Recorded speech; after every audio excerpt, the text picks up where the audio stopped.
Je vous en prie, après l'homélie, vous allez mettre, si vous avez des intentions, ici dans cette corbeille, vous pouvez, après l'homélie, nous allons circuler, vous demander 7 souhaits à la très sainte Vierge Marie, que vos souhaits, vos désirs, vos prières soient exaucés. Nous demandons pour que vos malades soient guéris, pour que vos enfants soient protégés, pour que vos familles soient unies et heureuses. Et vous, que vous ayez beaucoup de sagesse, de discernement entre le bien et le mal, et beaucoup de spiritualité, beaucoup de maturité. Sainte Vierge Marie, exaucez-nous. Profondément méditons et prions.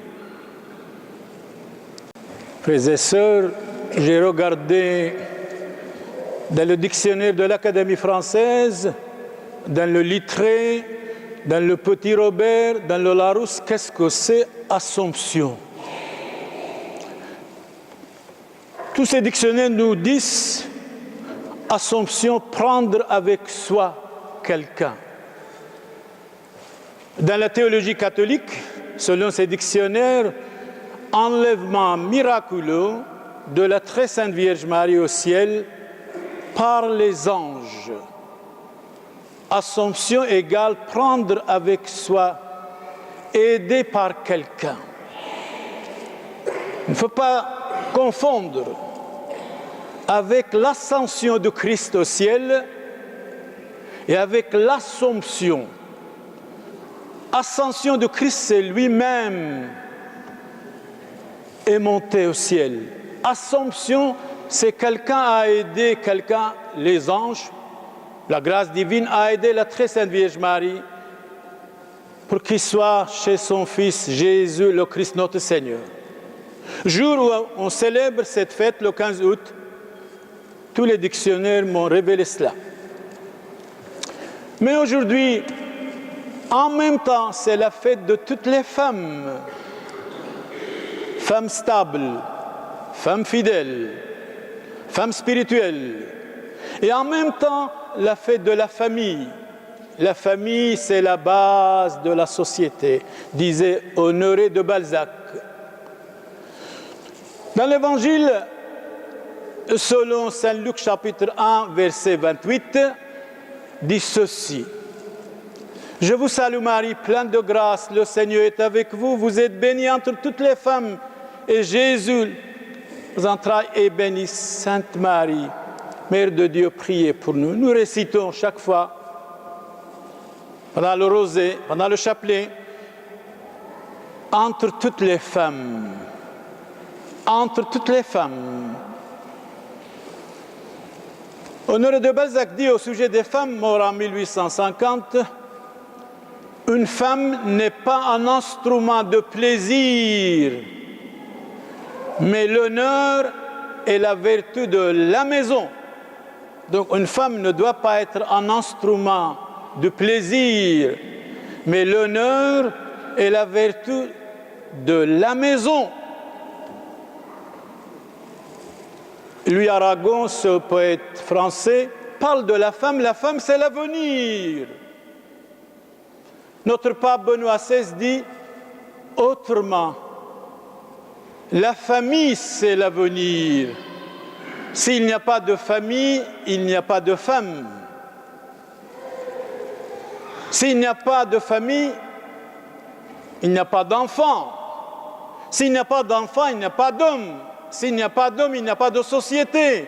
S'il n'y a pas de société, il n'y a pas de pays. Le père de l'homme, c'est l'enfant.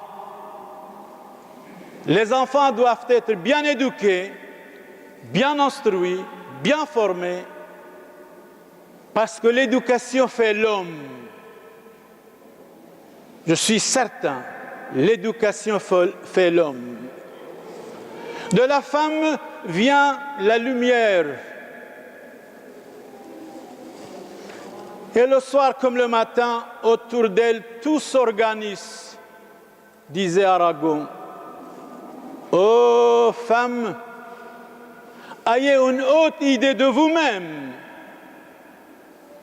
Une haute idée, c'est-à-dire ne soyez pas girouette, marionnette, médiocre, versatile, changeante.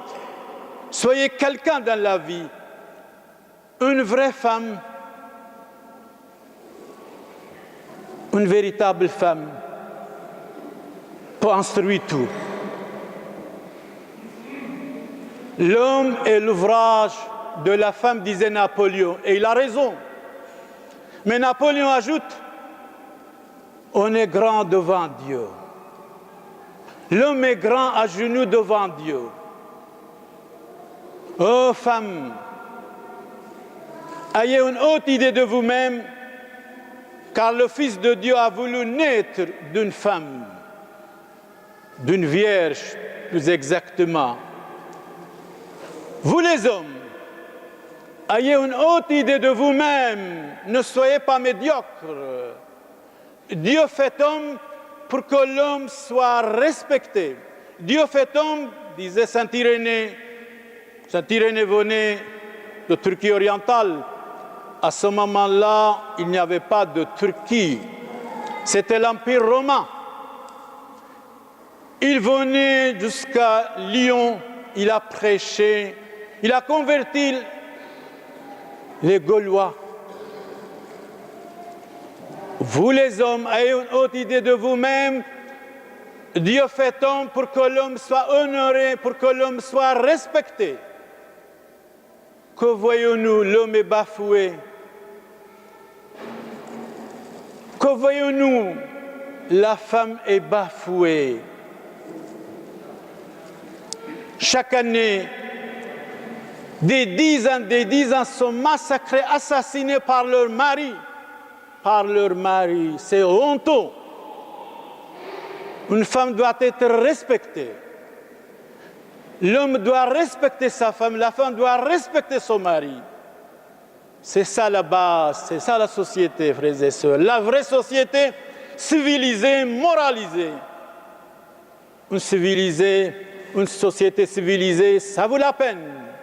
Avec la gentillesse, avec la tolérance, avec la compréhension, avec la gentillesse et la douceur. Méfions-nous de la colère, de l'angoisse, de la contrariété, de la jalousie, de la médisance, de la nervosité, des cancans, tout cela, ce n'est pas civilisé. Ce n'est pas civilisé, ce n'est pas moralisé. Hier, je disais, une société sans morale, tôt ou tard, va tomber. Femme, c'est vrai, de temps en temps, vous êtes mystère, disait George Sand. Celui qui croit te connaître, je crois, il est insensé.